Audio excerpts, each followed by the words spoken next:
Caupolicán, jefe militar mapuche. Fue un tuqui mapuche que lideró la resistencia de su pueblo contra los conquistadores españoles que llegaron al actual Chile durante el siglo XVI.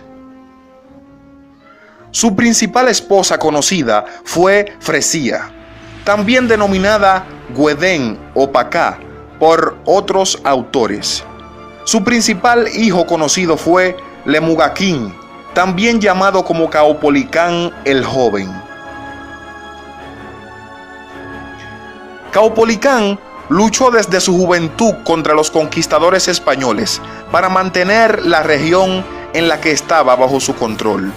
Fue elegido toqui jefe militar de los mapuches, siendo sucesor de Lautaro, aunque Alonso de Ercilla destaca su elección antes, siendo el candidato secreto de Colo Colo para la conducción a la guerra.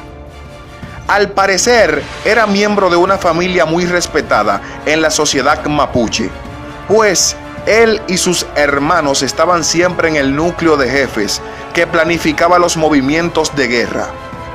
De hecho, Jerónimo de Vivar lo señala en la batalla de Millerapué. Caupolicán era un varón de autoridad grave y severo, duro y decidido, firme para mantener sus opiniones y llevar a cabo sus empresas. Había nacido tuerto y ese defecto que daba a su cara un aspecto feroz y un poco tétrico no era desmedro para su habilidad física. Los mapuches son un pueblo que resistió la conquista española del sur de Chile. Junto con Lautaro, fue uno de los conductores de los araucanos en las guerras del siglo XVI. Cooperó con Lautaro en la toma del fuerte Tucapel y en la batalla de Tucapel, donde es derrotado el ejército conquistador y derrotan a Pedro de Valdivia. Su nombre es símbolo de la resistencia indígena, su vida y hechos con recogidos por Alonso de Ercilla, uno de los capitanes de García Hurtado de Mendoza y Manrique, en su obra épica La Araucana, y Rubén Darío en su poema Caupolicán. Después de la muerte de Lautaro, los mapuches quedaron sin un jefe digno que los guiara. Esto se evidenció en el combate del fuerte de San Luis, que no pudo ser tomado, y en la batalla de Lagunillas el 8 de noviembre de 1557. El ataque fue desorganizado y a pesar de la gran diferencia numérica, los mapuches fueron derrotados en una brutal lucha cuerpo a cuerpo, dejando en el campo cientos de muertos y heridos y 150 prisioneros. Después de estas derrotas, los mapuches se reunieron en un gran consejo en la sierra de Pilmaiquén. Este consejo tenía por objetivo unificar en un solo mando a las fuerzas mapuches, con la elección de un toqui. Caupolicán fue elegido por su gran fortaleza física y valentía. Era de rostro severo y tuerto desde la niñez.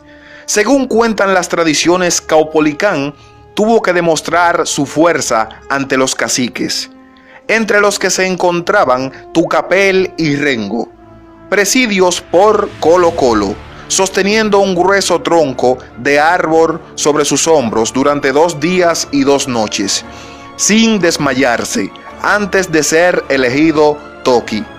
Caupolicán fue el vencedor entre otros candidatos, tales como Ongormo y Lincoln y Elicura. Alonso de Ercilla lo inmortalizaría en la Araucana.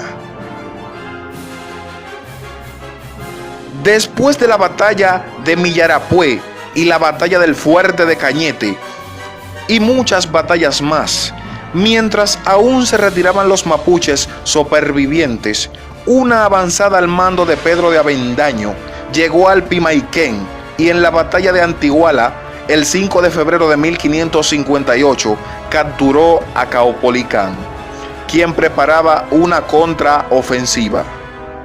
Según Ercilla, cuando era conducido atacado por un piquete hacia el fuerte de Tucapel, le salió al paso una mapuche iracunda, de nombre Fresía, con un bebé en brazos.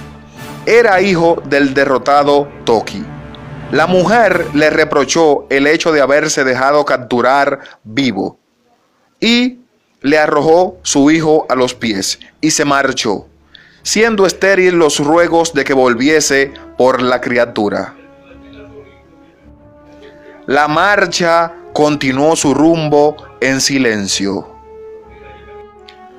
Luego fue llevado ante el veterano Alonso de Reynoso, quien lo condenó a morir en la pica, un final terrible por empalamiento.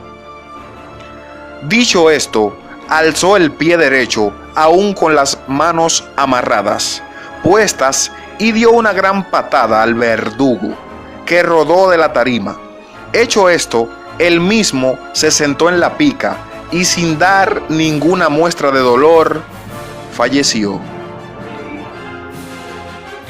Caupolicán sin duda fue un gran guerrero, aunque no obtuvo las victorias ni poseía el genio militar de Lautaro.